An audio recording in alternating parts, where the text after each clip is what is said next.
Africa Content TV.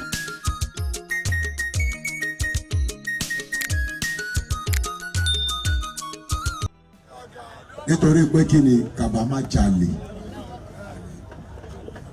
àtúnṣe sùmẹ́kà mo tún tẹ ẹran mo ẹ̀sẹ̀ wá bẹ̀rẹ̀ kọ̀dọ́tọ̀ lójú ẹ̀ pàpàpà ọ̀fáàn làwọn fi ń ṣiṣẹ́ ń gbà yẹn ọ̀fáàn. Ẹ fún wọn láti ọwọ́. Kí ló dé tí mo fi ń sọ̀rọ̀ yìí ni pé tó bá ní pé ò sùn ta tẹ bá ní púpọ̀ èèyàn tó bá ń sùn ta èmi condition wà bẹ́ẹ̀ èmi ilé olórogún lè fà bọ́ tó bá wá sùn ta yẹn tó bá mọ̀ ìfò fẹ́ fúkọ́sì sí nǹkan tó fẹ́ ṣe o gbọ́dọ̀ yára ẹni péré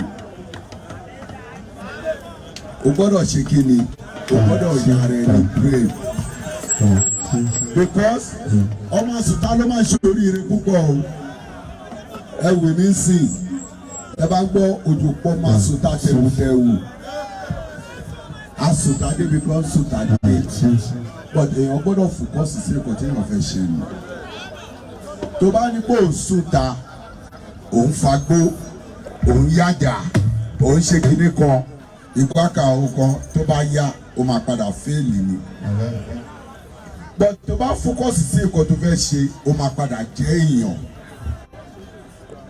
ìyẹn ò sọ pé kò sùtá kò sọ pé ó fẹ́ jalè. Àyìnbó ní jáǹtì bímọ tuntun lóò ti dọ̀tá. Because ọjọ́ tó wà lápò àlọ́ náà ń jalè. Àyìnbó ebi pa mọ́mọ́ rẹ nìkan. Ìwà tẹ mọ́mọ́ rẹ èèyàn. Ọmọ rẹ ní bẹ́ẹ̀ ní sọ́rọ́. Ọmọ rẹ ní bẹ́ẹ̀ ní sísì. Ó forí èèyàn sórí olórí. Ó forí èèyàn sórí olórí náà. Ó yá ní sẹ́yìn ọ̀la ń bínú. Ẹgbẹ́ dúdú ní ọjọ́ dákalẹ̀. Ẹni kú sí ìkó mọ́ta rẹ̀. Àwọn òkàdọ̀ fọdún bà ọjọ́. Olú àwọn ọ̀dọ́dún bà ọjọ́. Àyìnbó bẹ̀rẹ̀ sí lọ́wọ́ òkúlẹ̀. Gbèsè kàkà jẹ ọjọ́ òkú láyé. Ayé tótó ayé.